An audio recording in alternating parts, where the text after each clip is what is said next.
Bonjour et bienvenue dans ce nouvel épisode de podcast encore cette semaine. Je vous emmène dans mon monde de créatif, de teinture, de crochet, de tricot. Allez, je vous embarque.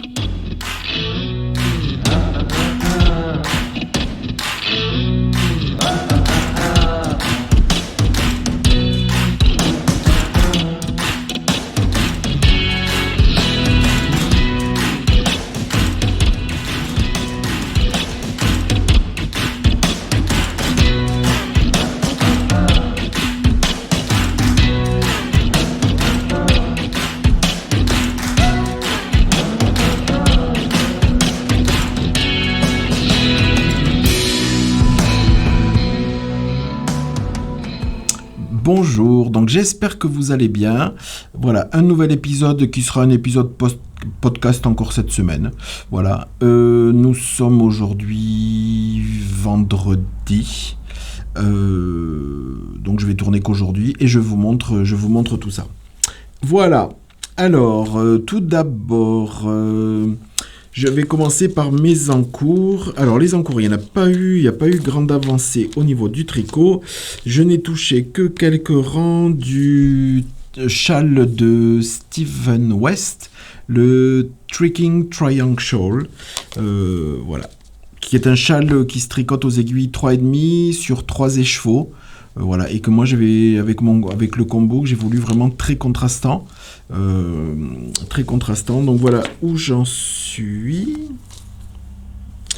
Voilà ma petite avancée de la semaine. Je crois que je me rappelle plus où on s'est arrêté.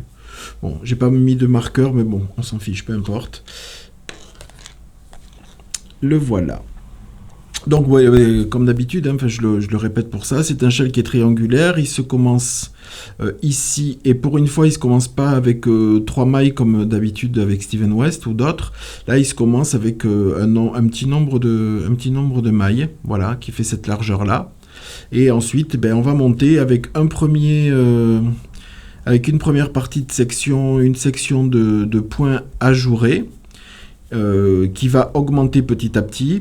Et ensuite, cette bande-là, voilà, avec la technique dont je vous avais parlé du smoke it, je tournerai pour le prochain épisode, parce qu'on me l'a demandé, je tournerai une petite vidéo au moment où je fais le smoke it sur cette partie-là, pour montrer comment ça se fait. Voilà. Même si le tuto de Stephen West est déjà présent en anglais, je tournerai une petite vidéo explicative sur comment faire cette petite manipulation. Voilà, donc cette bordure ne varie pas sur tout le long du châle avec le smoke it qu'on fait de temps en temps, après je ne sais plus combien de rangs. Voilà, donc on monte et au bout d'un moment, on va venir incorporer un nouveau point ajouré, un point ajouré qui est différent du premier. Alors la semaine dernière, j'avais fait une petite erreur. Je vous avais dit qu'il y avait des augmentations ici de part et d'autre.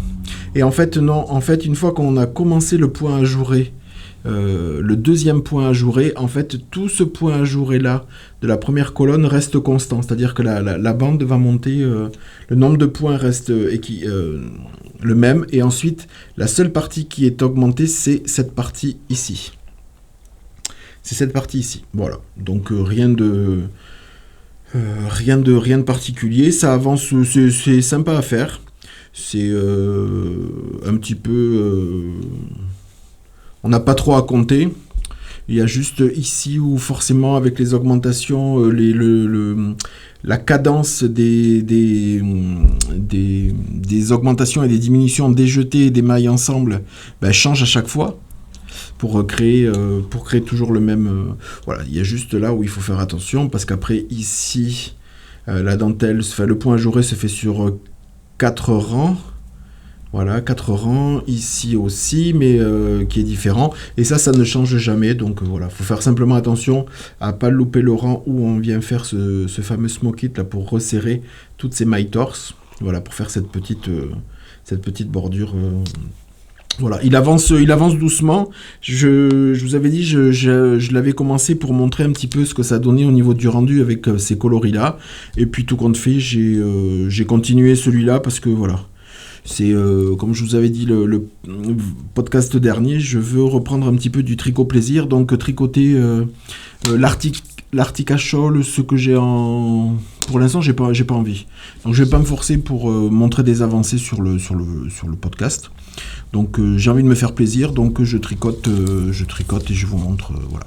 L'articachol, il est là, il va avancer petit à petit.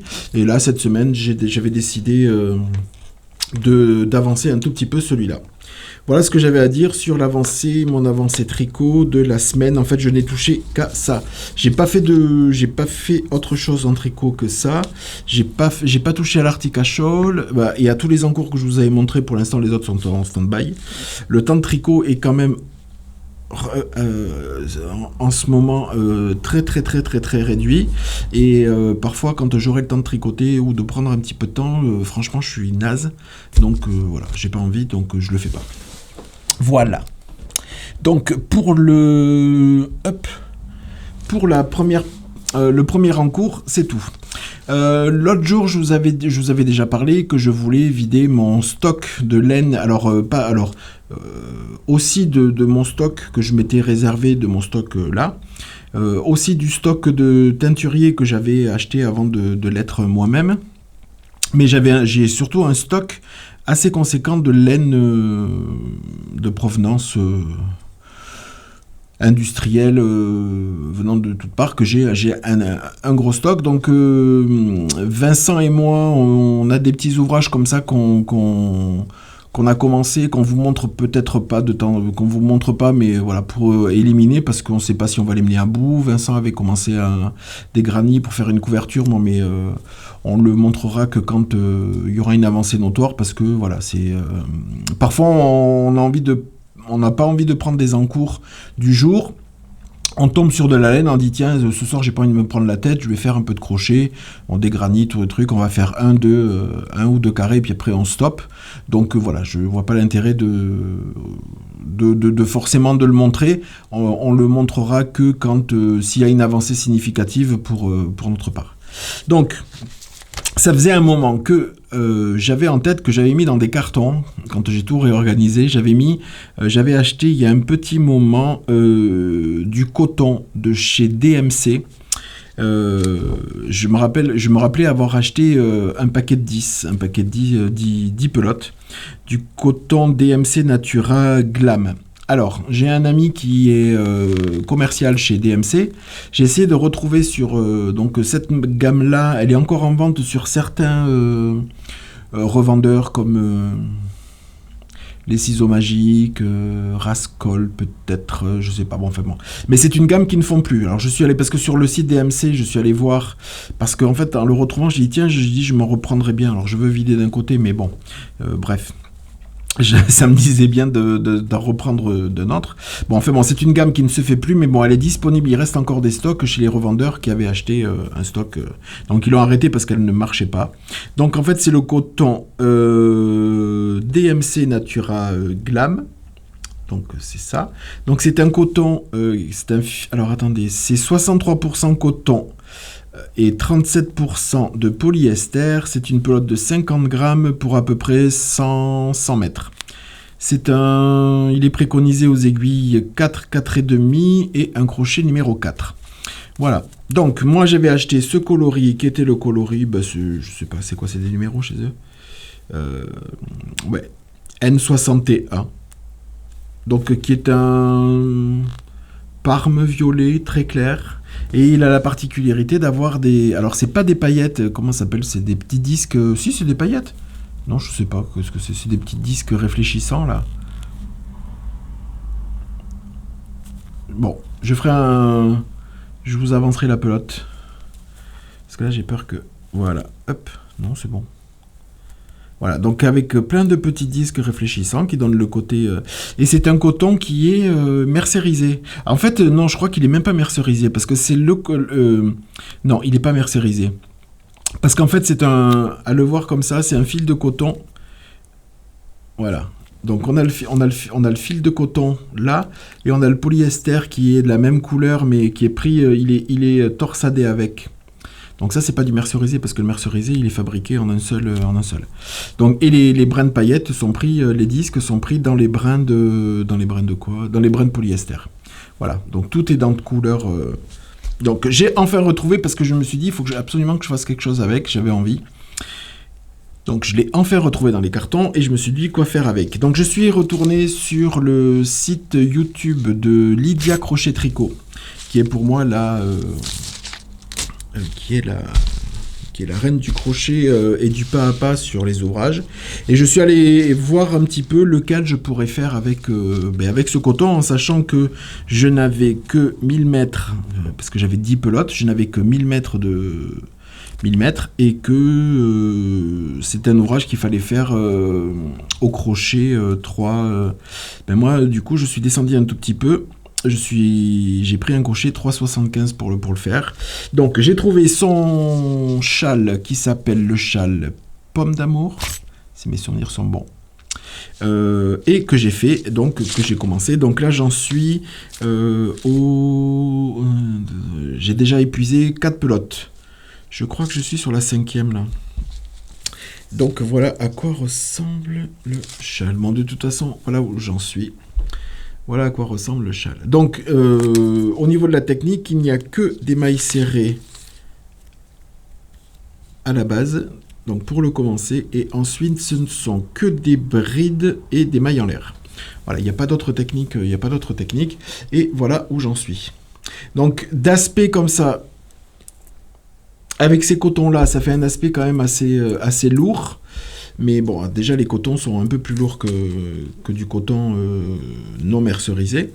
Mais il va vraiment se donner au blocage. Hein. On va pouvoir vraiment étirer pour faire quelque chose d'un peu plus souple. En sachant qu'avec ce polyester et ces paillettes, ça ne sera pas non plus quelque chose d'aussi fluide qu'un 100% coton ou un 100% lin, par exemple. Mais bon, pour moi, le design s'y prêtait. Voilà. Donc, pas de... On me demande souvent... facile, oui. Il y a simplement... Elle le préconise, elle dit si vous voulez ou si vous voulez pas, mais il y a simplement des marqueurs à mettre. C'est simplement pour... il y a 4 marqueurs à mettre pour se repérer au niveau des augmentations. Voilà, parce qu'il y a 4 motifs, on les voit bien là-dessus. Vous voyez les augmentations, là où ça augmente. Voilà. Donc juste pour se repérer au moment où il faudra faire l'augmentation centrale entre motif et motif. Et puis voilà. Donc c'est quelque chose qui va... c'est hyper reposant. C'est pour ça que je l'ai bien avancé, je l'ai bien entamé. Je l'ai bien parce que c'est vraiment du zéro cerveau. Hein. Il y a un rang d'augmentation. Enfin, on commence le châle et au bout d'un certain temps, une fois que la construction elle est posée, il va y avoir un rang d'augmentation et 2 rangs de remplissage. Donc entre guillemets, il y a un seul rang où il faut faire attention à bien positionner l'augmentation qui varie suivant si les motifs sont pairs ou impairs. Mais après, c'est des rangs de remplissage, donc c'est que des petits motifs, de brides. Hop, c'est un peu décalé. C'est des motifs de brides, une maille en l'air de bride. Ouais, voilà. De toute façon, vous retrouverez le pas à pas. Je vous le noterai. Vous retrouverez le pas à pas de ce châle. Alors elle a fait. J'en ai aussi de cette laine, mais j'avais pas envie de la tricoter.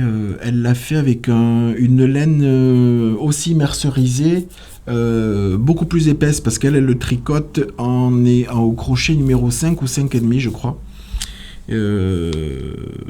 J'avais aussi cette laine, mais là, je voulais vraiment éliminer ces 10 pelotes-là. Donc du coup, je l'ai fait, et puis voilà. Donc ça sera... je me le garde au pied du canapé pour le faire devant la télé quand j'ai vraiment pas envie de compter de la dentelle ou quoi que ce soit, parce que voilà, c'est le genre d'ouvrage que j'adore. Pareil au tricot. Mais après le tricot, on tombe vite dans du zéro cerveau au tricot, j'en connais pas beaucoup. Et après, on tombe vraiment dans du point mousse ou dans du jersey. Donc voilà, ça m'embête un peu de ce genre de choses. Donc du coup, voilà, le crochet au moins, c'est... Et puis ça change un petit peu. Voilà pour mes avancées. Voilà, pas grand chose à vous montrer pour cette semaine. Mardi après-midi, j'ai reçu... D'ailleurs, Vincent était avec moi, parce qu'il ne travaillait pas, donc il était là avec moi à la boutique. On a reçu des clientes. Donc c'était C'était vachement bien parce que c'était des clientes qui étaient déjà venues et puis elles ont ramené du monde. Donc on a passé un bon après-midi, une bonne partie de l'après-midi à parler un petit peu modèle, à parler laine. Donc elles ont été contentes de leurs achats, de leurs trouvailles. Donc c'était super. Et c'était l'après-midi où d'autres personnes en plus étaient arrivées. Alors la visite à la, enfin, pour l'instant, parce qu'il n'y a rien d'officiel, j'ai pas fait de publicité dans les alentours, c'est vraiment des clientes qui m'ont connu via YouTube ou Instagram ou quoi que ce soit, ou qui viennent du coin. Donc pour l'instant, vraiment dans du local de bouche à bouche, j'ai pas trop de clientes, et quand ça arrive, c'est vraiment éparse. Et là, cet après-midi-là, en fait, tout le monde est venu mardi après-midi, parce que ça a été à la chaîne. Donc il y a eu toutes les clientes qui sont venues avec Monique, etc. Et ensuite il y a eu Yvonne, coucou si tu passes par là aussi. Et ensuite pour terminer il y a eu Evelyne qui a fait un sacré détour partant de Lorient et qui descendait sur Narbonne. Donc c'était vraiment... sur l'axe Lorient-Narbonne, faire le détour pour venir du côté de Bergerac, enfin à côté de Bergerac, là où je suis. Voilà, ça m'a touché aussi parce qu'il faut faire un bon petit détour pour venir me voir. Donc c'était super bien. On a passé un bon moment à leur compagnie. Donc c'était vraiment cool de parler de laine et de voir aussi du monde, pas toujours dans l'optique de moi de teindre et d'incrémenter un petit peu cette boutique internet, de la faire vivre via les podcasts ou via les lives Instagram. Voilà, là c'était vraiment quelque chose de vivant où on a pu échanger, ou se donner des idées. Je vous en parlerai un tout petit peu plus tard. Voilà, échanger, c'était vraiment cool. Donc à toutes celles qui sont venues mardi, je vous remercie. Je vous fais un petit coucou parce que je sais qu'il y en a beaucoup qui me regardent. Voilà pour la petite parenthèse. Donc ensuite, mercredi, j'ai fait journée off. J'ai rien fait du tout. Pas de crochet, pas de tricot, j'ai pas touché une pelote, j'ai préparé j'ai mis de côté parce que c'est quelques commandes, mais j'ai préparé les commandes, mais après, si vous voulez, j'ai pas fait de teinture, j'ai ni tricoté, ni crocheté, ni quoi que ce soit, parce que j'étais un petit peu naze, et puis après, j'ai teint. Voilà, pour les nouveautés que je vais vous montrer de suite après la partie achat. Alors, pour ma partie achat, il y en aura d'autres à la fin avec la partie la minute Vincent. Mais pour ma part, justement, j'étais dans le délire de repartir sur les vidéos de Lydia Crochet Tricot. J'ai vu, pour l'organisation un petit peu de la boutique physique, j'avais vu qu'elle avait fait une vidéo où elle présentait un nouveau tutoriel sur une déco. Donc c'est une espèce de grande feuille qui peut servir comme ça de déco ou de repose pour mettre un joli plat, un joli vase, une plante par-dessus, parce que c'est quand même quelque chose d'assez conséquent. Et un fil que je ne connaissais pas de chez elle, qui est un fil qui s'appelle le fil Namasté. Voilà. Et qui est du 100% jute. Qui se crochette 3,5 4 mm. Voilà, donc je lui ai passé suite à ça, parce qu'en fait là, le design me plaît énormément. Je vais en faire quelques-unes pour la boutique, et puis après je vais aller vous refaire un tour sur sa boutique pour voir si elle a fait d'autres choses avec. Donc je lui ai passé quelques coloris. Je vais peut-être pas réussir. Bon, il y a déjà ces 3 coloris là. Donc il y a le vert, il y a ce très joli vert, qui est le coloris 07. J'ai pris cette vraiment couleur jute naturelle, qui est le coloris 08. Il y a un gris qui est le coloris 01. Un marron qui est le coloris 03, et un coloris violet comme Cléopâtre chez moi, et c'est qui est le coloris 04. Donc voilà, Hop, donc je vais voir déjà de faire des feuilles avec un de chaque, je pense. Voilà, pour la palette de coloris de chez elle. Voilà. En Namasté. Voilà. Donc vous retrouverez tous ces produits sur son site. Elle a un YouTube et puis elle a son site de vente. lydiacrochettricot.com. Voilà. Donc moi pour les achats, c'était tout. Parce qu'après les achats, je vous en reparlerai avec la Minute Vincent. Voilà. Ensuite, niveau teinture. J'ai fait pas mal de choses. J'ai fait du réassort, j'ai fait des nouveautés.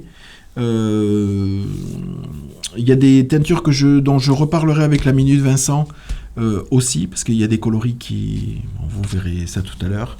J'en avais pas parlé la semaine dernière dans le podcast, mais je les remonte parce que j'en ai retint au niveau de la DK. Au niveau de la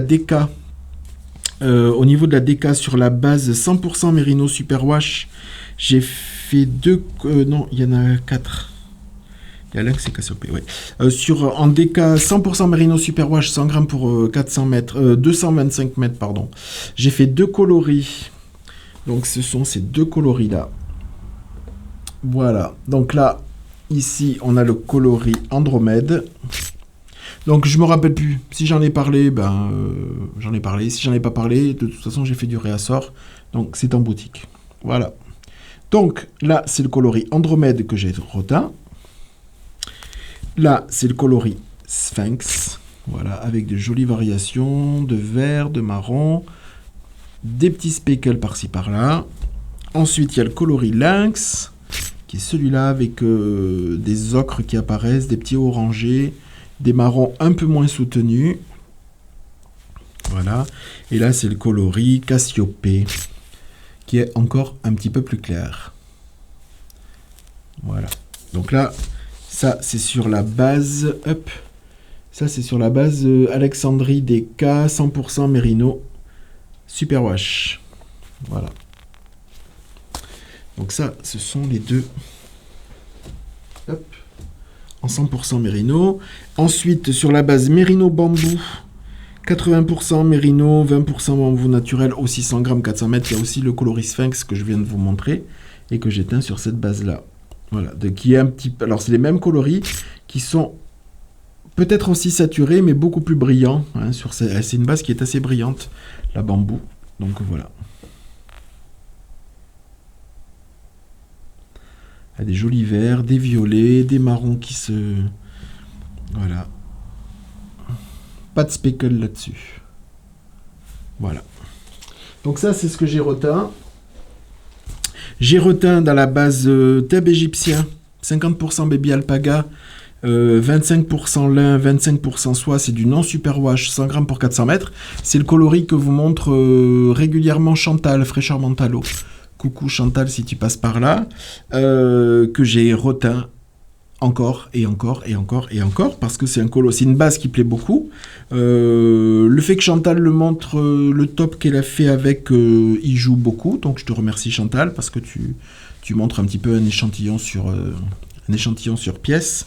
Donc voilà, donc du coup j'ai énormément de demandes sur ce coloris là et sur cette base là, donc j'ai retint le coloris Cléopâtre sur la base theb égyptienne, qui est du baby alpaga, du 50% baby alpaga, 25% lin, 25% soie, en 100 grammes pour 400 mètres. Voilà.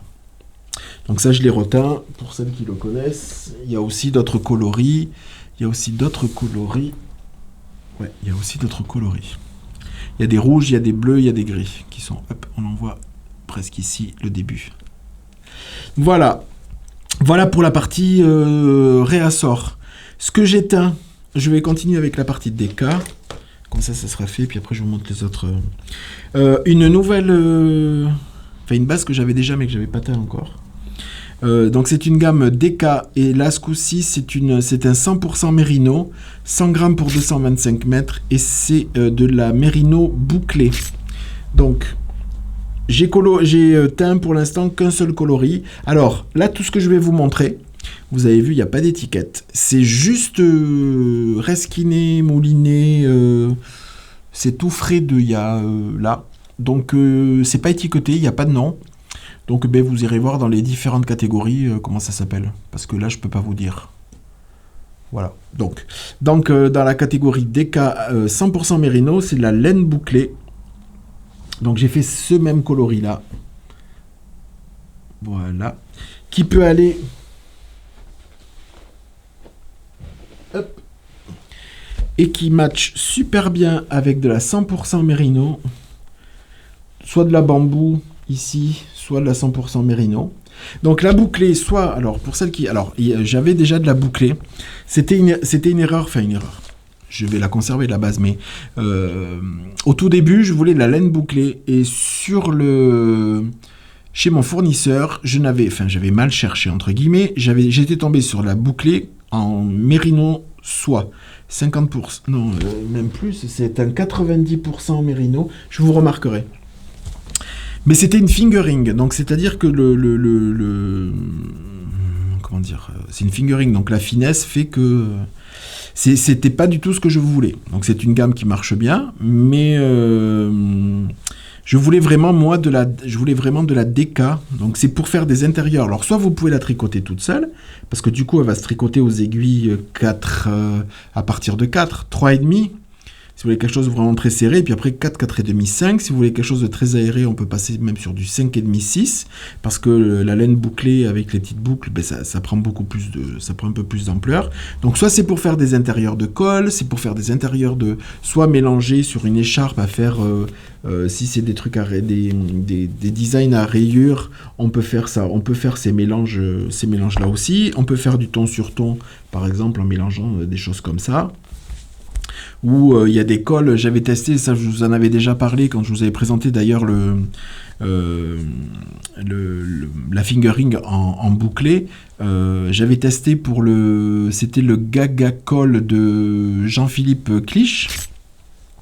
Donc c'était un col avec un design de torsade, de maille torse torsadé sur le dessus, et à l'intérieur, en fait, une fois qu'on avait terminé, il fallait doubler tout l'intérieur du col avec je crois que c'était avec la laine bouclée. Bon, à l'époque, j'étais pas teinturier, j'avais doublé ça avec de la laine bouclée que j'avais trouvée. Je m'en souviens même plus ce que c'était. Bon, j'avais une laine bouclée, mais c'était une laine bouclée fingering. Et du coup, c'est pour ça que j'ai référencé du coup de la DK pour quand on a un châle, quand on a une écharpe, un col ou quoi que ce soit en DK, qu'on puisse doubler avec vraiment de la DK. Et là, c'est super doux, c'est super moelleux, c'est super, ça fait très doudou. Donc, soit on peut faire des écharpes, et ça fait presque des écharpes... c'est pas le mot parce que ça fait un peu péjoratif, mais des écharpes un peu éponges, vous savez, comme les serviettes de bain ou quoi que ce soit. Mais c'est pas le cas parce que c'est pas très joli. Mais en fait, le rendu sur l'intérieur de col, alors là, j'ai fait des coloris. Il y a qu'un seul coloris. Hein. Donc là, il y a des marrons, il y a des bleus, il y a des verts. Ouais. Voilà, donc ça c'est pour la première partie, donc ça c'est la DK 100% Mérino, aussi 100 grammes pour 225 mètres. Je suis assez content de cette base-là. Et là, du coup, elle est en 100% Mérino, parce que l'autre, c'est quasiment que de la soie, je crois. C'est 90% soie, 10% nylon. Je crois que c'est ça l'autre base. Donc voilà pour la DK que j'ai teint cette semaine. Ensuite, j'ai fait deux nouveaux coloris. Alors, là pour l'instant, c'était des bases que je n'avais pas... C'était des bases que je n'avais pas, donc j'en ai beaucoup, entre guillemets, j'en ai beaucoup à vous montrer. Maintenant, la politique, je pense qu'elle va pas prendre, pas à partir de cette semaine ni à partir de l'autre, parce qu'il faut encore que je fasse au niveau des coloris, il faut vraiment que je fasse beaucoup de coloris en réassort, mais au bout d'un moment, je vais stopper de faire autant de coloris par base. C'est-à-dire que je vais faire 1 voire 2 coloris en quantité, mais je vous présenterai pas et je vous présenterai plus comme j'ai pu faire sur des lives ou quoi que ce soit. Je présenterai pas 5, 6, 7 coloris par exemple en Luxor 100% Mérino Superwash Fingering. C'est terminé. Au niveau de la logistique, pour moi, j'arrive à un point où ça devient complètement ingérable de faire cette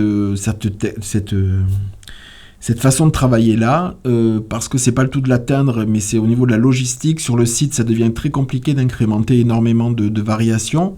Donc je présenterai qu'un petit nombre de coloris, mais les coloris seront teints en plus grosse quantité. Voilà. Donc j'ai teint 2 nouveaux coloris sur la base Teb Cocoon, qui est un Kid Mohair et soie lace, 50 grammes pour 420 mètres, comme tout mohair et soie. Donc là aussi c'est pareil, au niveau des noms, c'est pas étiqueté, donc je n'en sais rien, mais je vous les montre. Donc il y a ce joli orange, je pense qu'il va partir en papyrus, celui-là. Ouais, coloris papyrus, parce que ça... Ouais, je pense que ça sera le coloris papyrus. Voilà. Donc, avec de jolis oranges, avec plusieurs variations de orange dedans. Il y a aussi des marrons. Voilà, un petit peu de marron de temps en temps. Voilà, hop. Voilà, donc ça c'est le premier coloris en mohair et soie. Le deuxième coloris, c'est celui-là. Et en fait, ils vont tous ensemble. Est-ce que je vais vous montrer après la Luxor que j'ai teint? En fait, ils vont tous ensemble. Enfin, ils vont tous super bien ensemble. Et ça, c'est le deuxième coloris. C'est le deuxième coloris. Donc là, il y a des verts, il y a des marrons, il y a des bleus.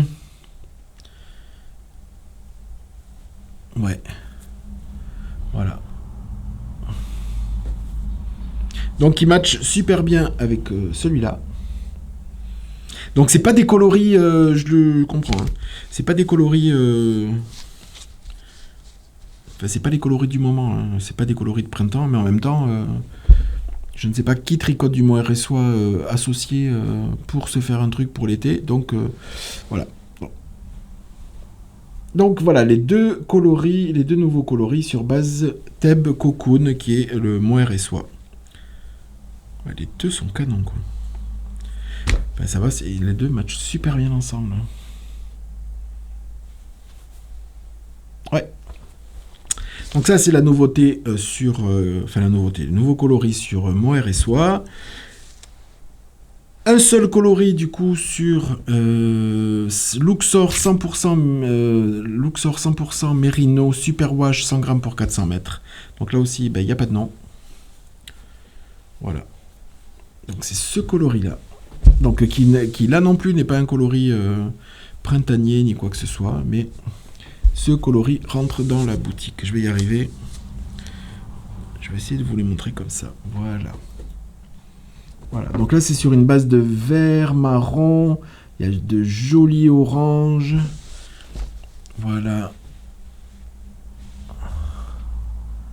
Les oranges, vous les voyez peut-être un peu plus clairs qu'ils ne sont parce qu'ils sont quand même assez saturés. Là, ce qu'on voit, c'est peut-être un peu trop clair. Mais bon, voilà, à peu près. Donc il y a des speckles aussi orange, rouille, vert. Et le truc, c'est que les deux matchent. Je l'ai fait pour que ça matche avec les mohair. Donc on a la Luxor 100% Merino ici. Et on a les deux mohair de chaque côté. Donc les deux matchent super bien ensemble. Voilà. Celui-là ou celui-là.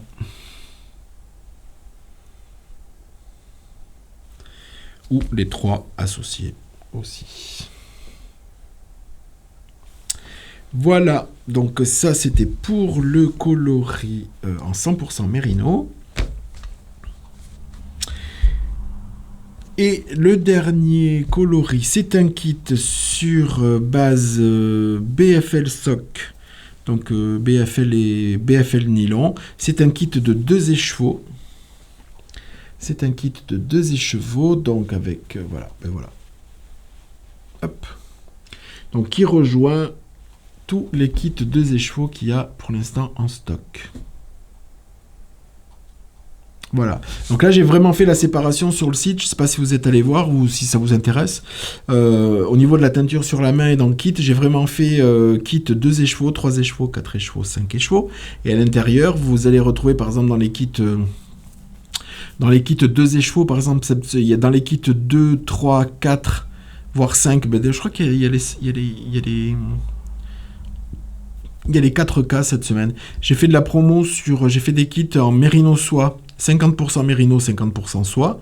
Donc il y a des kits de 2 écheveaux, il y a des kits de 3, des kits de 4 et des kits de 5. Donc vous les retrouverez Mais dans les kits de 3, vous allez aussi retrouver des kits de 3 100% mérino. Dans les kits de 4, il va y avoir des kits, par exemple mérino lin, mais qui peuvent être aussi avec des kits... les fiches produits sont mélangées. C'est pas par base que je les fais, c'est ce que je voulais vous dire, c'est par quantité d'écheveaux. Donc... cette semaine, il y avait je vous mettrai ici, il y a des jolis kits de mérino soie qui sont aussi en promo et qui seront aussi en promo. Ce sont des kits uniques qui resteront en promo jusqu'à la fin, jusqu'à épuisement. Des kits donc de 2 écheveaux, 3 écheveaux, 2, 3... Bon, je vous mettrai en mérino soie, 50% mérino, 50% soie, 100 grammes pour 400 mètres. Voilà, j'ai fait des kits en mérino soie. Et là, donc, au niveau du coloris, ça va rejoindre les kits Champollion, ça va rejoindre l'équipe Ramsès en BFL SOC qui sont sur la boutique dans la partie kit 2 écheveaux. Et là, c'est sur la base mérino... Donc le premier est un semi-solide, vraiment avec des saturations complètement différentes, dans des bases de moutarde, un petit peu de kaki, voilà, mais tout simple, sans speckle ni rien. Simplement dans la variation, il n'y a qu'une seule couleur, ça part que d'une seule couleur. Hein. C'est la variation de cuisson et d'acidité qui a fait tout ce petit chemin-là pour arriver ici. Voilà, il n'y a qu'un seul colorant qui s'est mis différemment suivant les zones. Et là, par exemple, sur celui qui est associé au kit, donc c'est vraiment un ocre très très très saturé avec des speckles un petit peu multicolores un petit peu partout. Voilà. Hop, on en retrouve un petit peu partout. Voilà, donc un semi-solide et un autre presque solide avec des speckles là qui sont un petit peu plus, au niveau des kits, un petit peu plus lumineux. Voilà. Pour les nouveautés, c'est tout ce que j'avais à vous dire. Il en restera une seule nouveauté, mais que je vais vous présenter dans la partie la minute de Vincent, parce que il a utilisé cette base-là et ce coloris-là. Donc du coup, j'en ai reteint. Voilà. Allez, on va passer à la minute Vincent. Je vais faire une toute petite coupure parce que je vais me faire un petit café. Et puis je vous retrouve de suite après. À de suite. Nous revoilà pour la dernière partie. Alors, dans cette partie-là, ça va être la minute,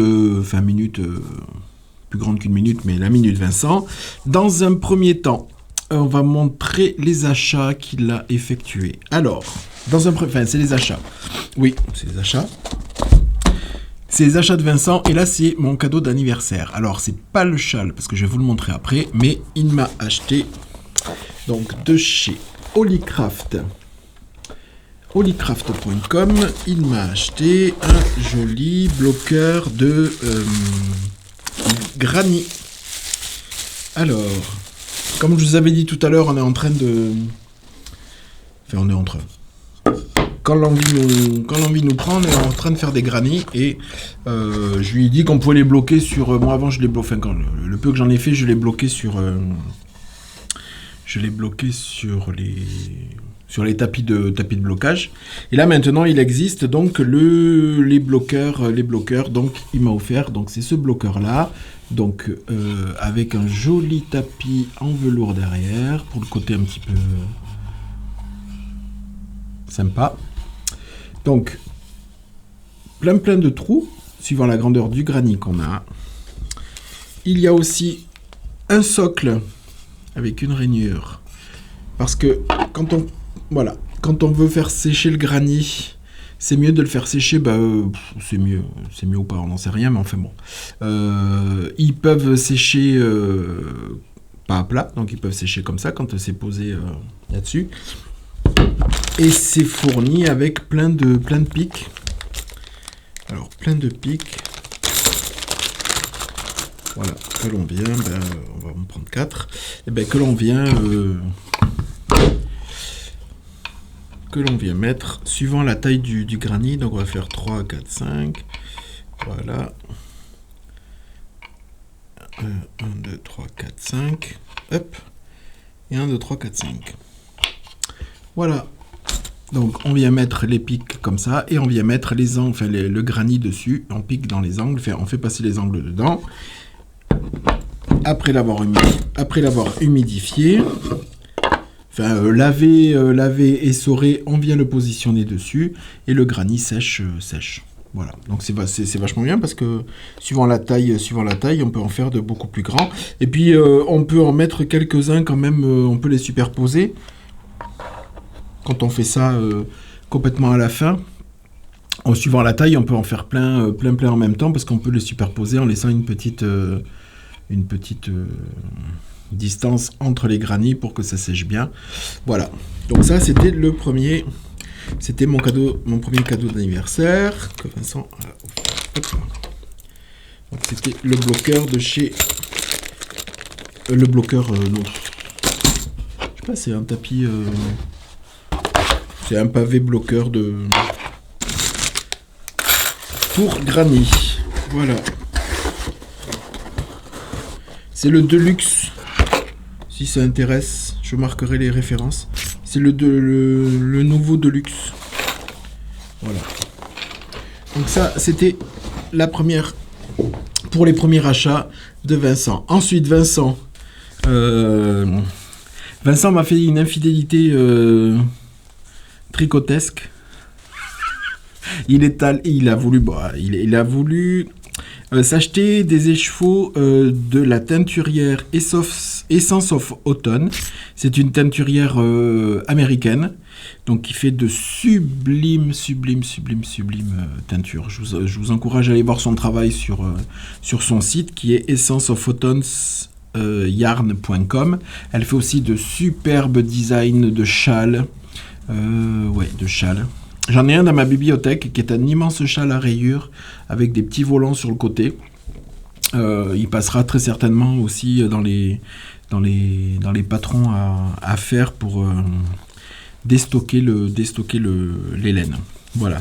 Donc de chez elle, il a commandé dans la base BFL, 80% BFL, 20% nylon.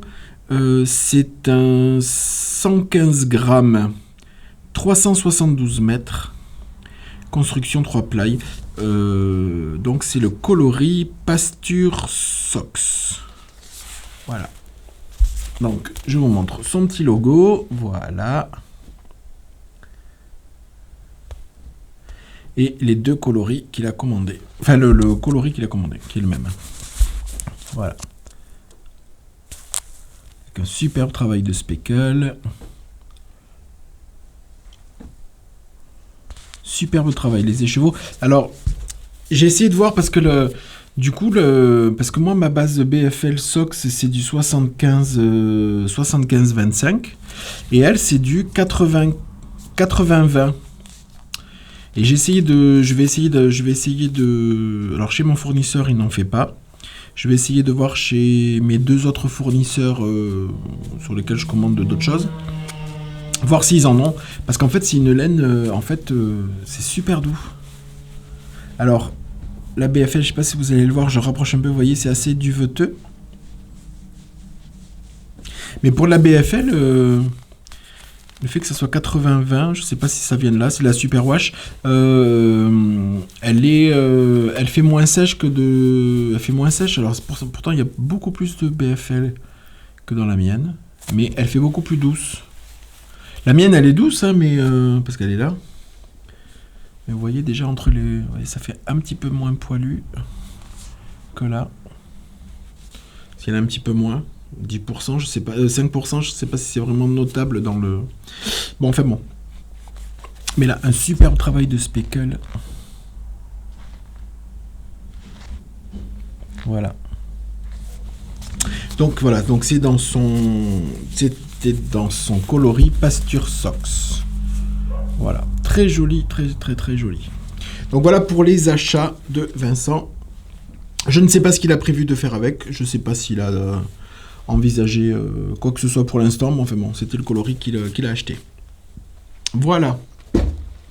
Ensuite, toujours il est toujours sur le Abaculus. Le châle étole Abaculus de Lisa Annès, qui est un châle étole écharpe. Donc là, il est sur la partie dentelle.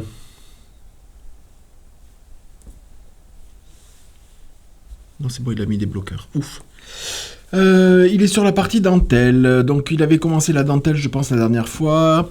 Il n'a pas terminé parce qu'il... il y a eu une petite erreur au niveau... Il a fait une petite erreur au niveau de la dentelle. Donc, pour pas s'en dégoûter, pour tout refaire... Enfin, pour tout refaire, je sais pas, je crois qu'il doit démonter encore quelques rangs. Voilà, donc il a mis en pause, c'est pour ça qu'il n'avait pas terminé pour mon anniversaire. Mais voilà, donc déjà, vous voyez, alors ça c'est la dentelle, c'est l'avant-dernier motif. Donc c'est l'avant-dernier motif, donc de la dentelle. Après, pour terminer, il terminera avec quelques rangs comme sur le départ de côte-torse. Voilà, peut-être à l'endroit, ça serait mieux. Le châle commençait comme ça, avec des côtes-torse. Et là, il y a une partie dentelle. Et ensuite, il y aura la partie côte-torse. Alors, toujours chez elle, ce qu'il y a de bien, et encore pour cette partie-là, c'est que c'est une partie qui est dans la continuité. Donc, je vous le montre là où il en est. Donc là, il en est ici sur la partie dentelle, vous voyez. Donc, je vous l'avais déjà montré, hein, mais...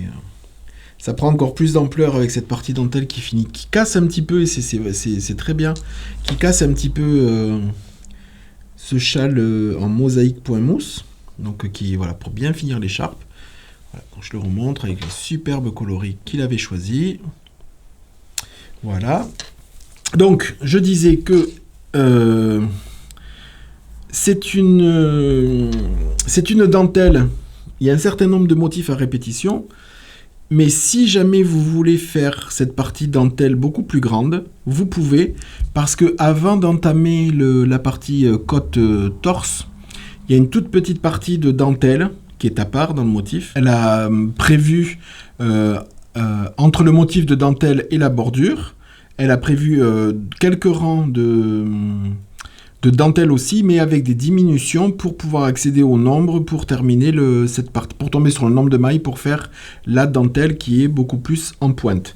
Donc là, dans le modèle préconisé, il y avait 2 motifs de dentelle. Donc vous voyez ici, il y en a un là et un deuxième. Et Vincent, pour l'instant, a décidé d'en faire un troisième. Je ne sais pas s'il va continuer sur 3, 4. Bon, voilà, il est sur le troisième. Là, normalement, il aurait dû s'arrêter ici. Il y a quelques rangs, je vous dis, de dentelle encore, avec des diminutions pour réduire encore un petit peu cette pointe-là, et terminer avec les côtes, quelques côtes torse en bout. Voilà, donc là, pour l'instant, c'est en stand-by, parce que je crois qu'il doit défaire quelques rangs pour reprendre cette dentelle. Donc bon, c'est sur la fin, hein, il n'y a pas de... C'est pas pressé, hein. Mais voilà. Il a loupé mon anniversaire, c'est tout. Hein. Je lui entendrai par rigueur. Je demanderai peut-être un autre cadeau ou un autre châle. Voilà, mais bon, en tout cas, c'est un superbe châle, une réalisation très très belle, avec de jolis coloris qu'il avait choisi. Ouais, franchement, c'est tip top top. Je me lasse pas de regarder. Il me tarde vraiment de le bloquer. Je ferai justement avec ce châle là, on m'a demandé ma technique. Alors ça sera ma technique, hein, pour le laver, pour le bloquer, savoir comment je bloque tout ça. Donc il y aura rien de particulier.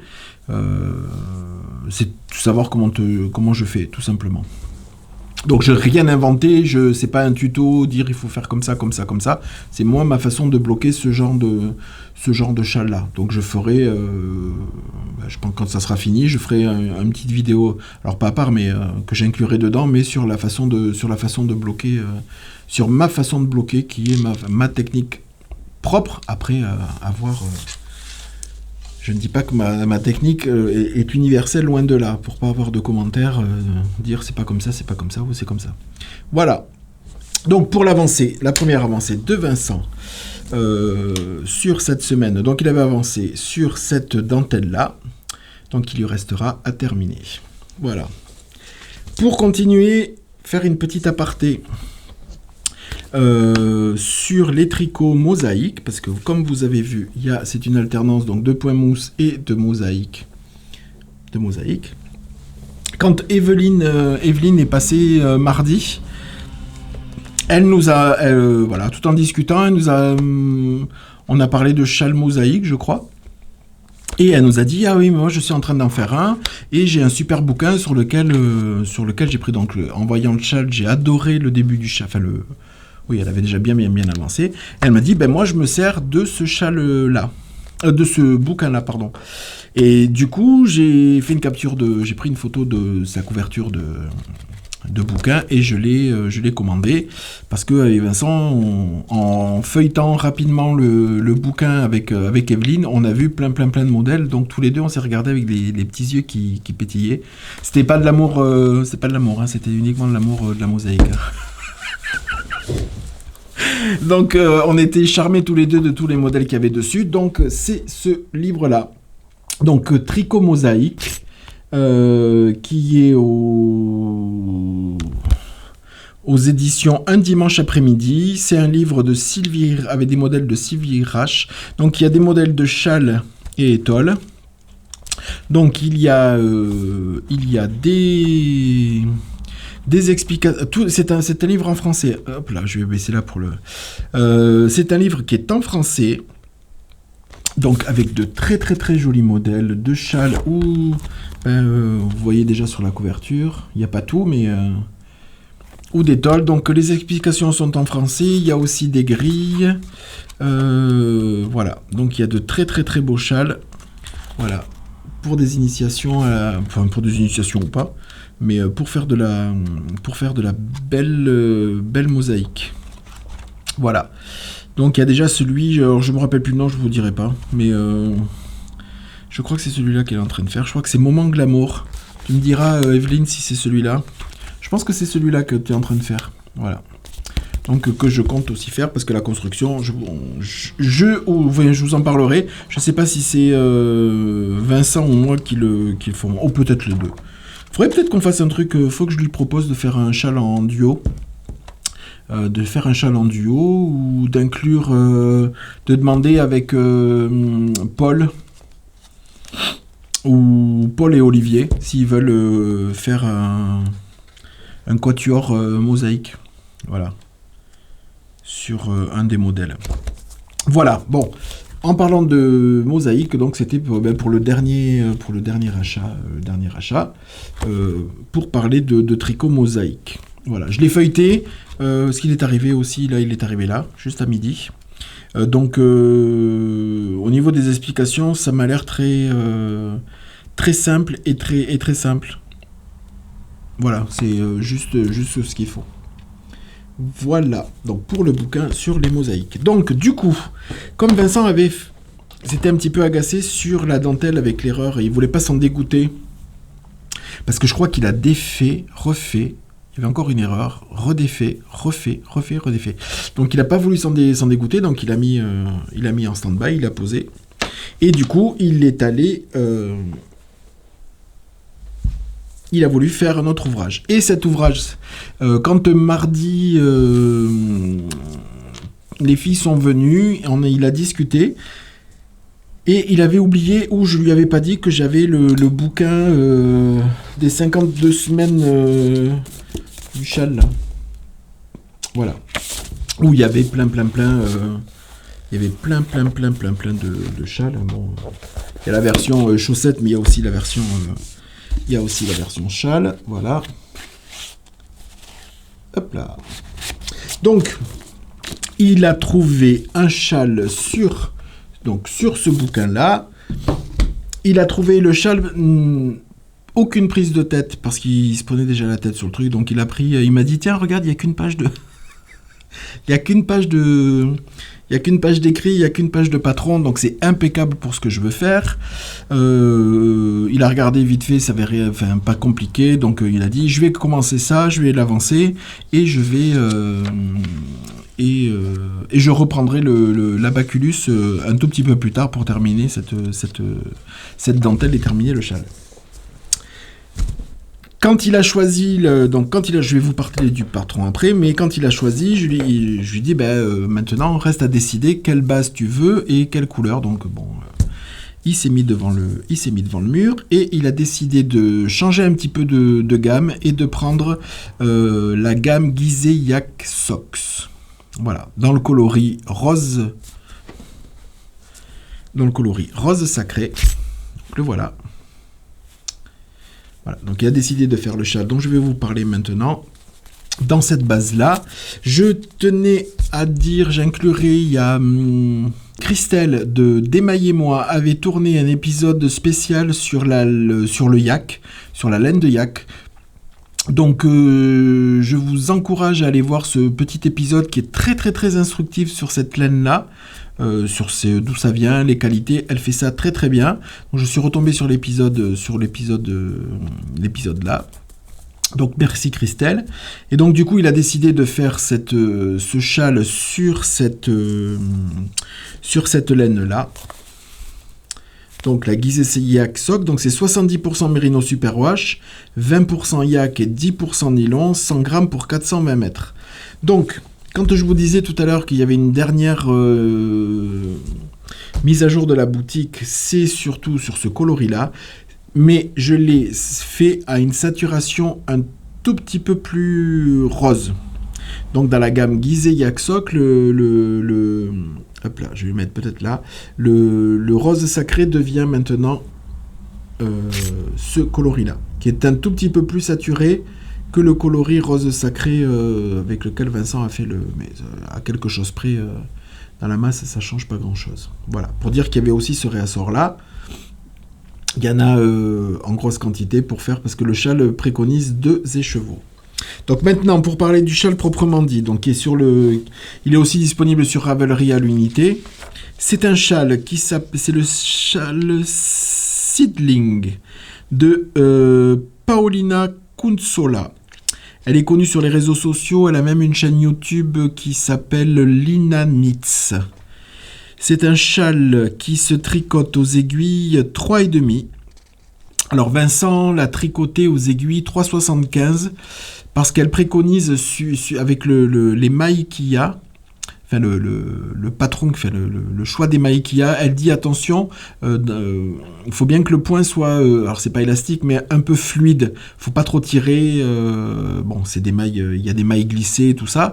Donc elle a dit faites attention, suivant votre façon de tricoter, prenez des aiguilles en fonction aussi, non de la laine bien entendu, mais aussi en fonction de votre façon de tricoter pour que le châle soit assez souple et soit pas vraiment carton avec le point qui est préconisé. Dans la version originale, elle avait, son patron, il avait été réalisé avec de l'alpaga, lin et soie. Voilà. D'où l'idée m'est venue, je vous ai parlé tout à l'heure des kits lin mérino soie que j'ai fait, des kits 2 écheveaux. Il y a aussi des kits 2 écheveaux dans d'autres bases 75%, 100% mérino. Il y a aussi des kits 2 écheveaux dans 75-25 Gizeh Sox, donc qui peuvent aller très bien aussi pour ce châle-là. Donc dans l'inspiration du châle Seedling. Voilà, donc Vincent a décidé donc de le faire avec cette Gizeh Yak Sock. Voilà. Alors maintenant que je vous montre, hop. Donc c'est un châle. Alors la forme, je vous mettrai une photo. Hein. C'est même pas un demi-lune, c'est, je ne sais pas. Donc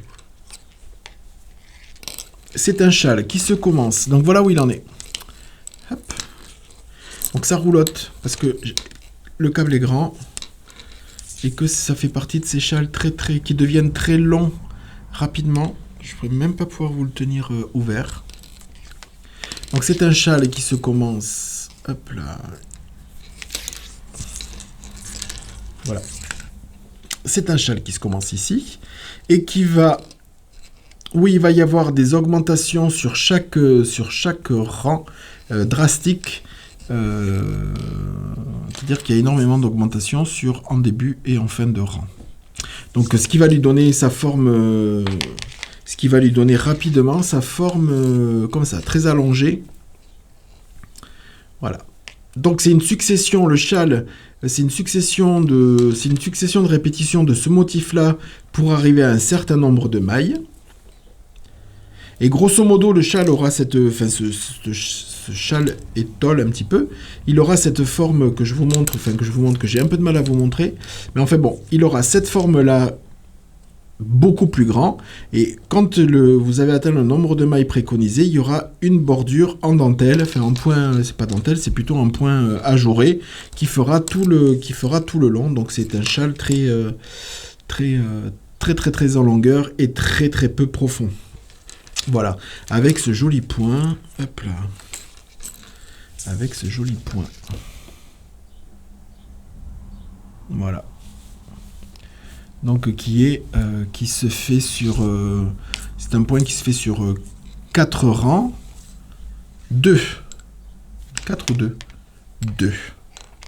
C'est un châle qui se fait sur 2 rangs. Et voilà. Et qu'il faut répéter jusqu'à avoir le nombre de mailles préconisées pour faire cette bordure. Voilà, donc Vincent a décidé de le faire dans cette coloris-là, sur 2 écheveaux. Et je vous dis, le nouveau rose sacré est un tout petit peu plus saturé, mais dans la même base. Voilà, que j'ai mis en vente dans la boutique. Donc voilà son nouveau châle qu'il a mis en route. Voilà. Parce que je lui avais montré... Moi, quand j'avais acheté ce livre, il y a des modèles de fous dedans. Hein. Il y a des modèles de fous. Mais je m'étais arrêté sur un châle au crochet. Et alors, c'est un livre qui est en anglais. Je m'étais arrêté sur un châle au crochet. Et moi qui fais beaucoup de crochets et qui fait aussi beaucoup de crochets avec des explications en anglais. Je sais pas si c'était moi qui n'étais pas dans un bon jour ou dans une bonne période pour comprendre, mais en fait, je ne comprenais absolument rien aux explications. Donc, à mauvaise idée, enfin, je sais pas comment vous expliquer. Je me suis dit, ben là, c'est super mal expliqué, je vais même pas essayer de faire un crochet, un tricot... un châle au tricot, parce que j'ai dit si tout est expliqué comme ça, bon, alors que pas du tout, faudrait que je m'y replonge, parce que ça devait être très certainement bien expliqué, mais que c'était pas moi qui étais en phase avec les explications. Donc je vais m'y replonger, et il y a de superbes châles dessus. Et en plus, à différentes, ce qui est bien, c'est qu'il y a... il y a des châles en fingering, il y a des châles en worsted, en hareng, en déca, voilà, il y a plusieurs grosseurs des châles ou des étoles. Donc je vais certainement m'y replonger peut-être pour essayer de trouver pour moi ultérieurement un nouveau châle à faire. Donc voilà où il en est de son nouvel en cours qui avance vachement bien, hein, parce qu'il n'a pas tricoté tant que ça. Et les filles sont venues mardi. Je sais même pas s'il a monté ça mardi soir, je pense pas. Donc mercredi, ouais, quand même, hein, mercredi, vendredi. Non, il avance bien. Très joli point. Ouais. Vincent nous prépare encore un très joli châle. Voilà, bon, pour l'instant, ça fait... Mais bon, à mon avis, jusqu'au blocage, je vais un petit peu... je vais avoir du mal vraiment à vous le montrer. Voilà, je peux pas. De toute façon, ça roulotte, donc voilà. Bon, vous avez compris le principe. Et de toute façon, je vous mettrai des inclusions de photos pour vous montrer. Voilà. Donc, pour la partie Vincent, la minute Vincent, c'est tout ce que j'avais à vous dire. Voilà, il a commencé le nouveau châle avec cette gamme-là. Ouais, je pense que c'est bon pour... J'ai rien oublié. Parce qu'après, il me dit... Il est mignon. Je vous montre les coulisses un petit peu. Enfin, les coulisses. Il me laisse des petits mots. Alors ça, c'est ça. Ça, c'est le châle. Ça, voilà ce qu'il faut. Voilà avec quoi je l'ai fait. Pourquoi je l'ai fait. Tac, tac, tac, tac. Mais il n'y a pas tout. Donc, il y a entre ce qui est écrit, il y a entre ce que moi je vois, ce qu'il me dit aussi pendant qu'il est en train de tricoter, parce que là non plus, tout n'est pas... Bon, il n'est pas encore enclin, malgré... mais vous aussi, vous le sollicitez pas assez. Donc, je pense qu'il faut y aller un tout petit peu plus fort sur les commentaires ici et sur Instagram, et peut-être qu'il viendra. Il a encore besoin d'un peu plus de sollicitations. Il va me tuer quand il va voir le podcast, mais bon, c'est pas grave. Bon, j'essaye de voir si j'ai rien oublié de ce qu'il m'a dit, parce qu'après il va me dire t'as oublié de dire ça, et j'ai pas pensé à ça, donc bon voilà. Mais je pense que c'est bon, je pense que j'ai rien oublié. Voilà, et bien écoutez, je vous remercie pour cette attention et votre fidélité. Cet épisode se termine. Je vous souhaite, j'espère que vous avez passé un bon visionnage, je vous souhaite un bon moment, tout dépend quand est-ce que vous regarderez. Je vous retrouve la semaine prochaine, et je vous dis de prendre soin de vous, et je vous embrasse bien fort. Merci à toutes et à tous pour ce moment passé avec moi. Et n'hésitez pas à liker la vidéo, ça aide pour le petit référencement, à mettre des commentaires. Et pour la petite note de fin, pour celles qui n'aiment pas et qui mettent les pouces en bas, ça arrive. J'aimerais bien savoir pourquoi elles n'aiment pas. Ça peut être aussi instructif pour moi de savoir si c'est le contenu, si c'est moi, parce que ça peut aussi arriver, si c'est la structure, si c'est... voilà.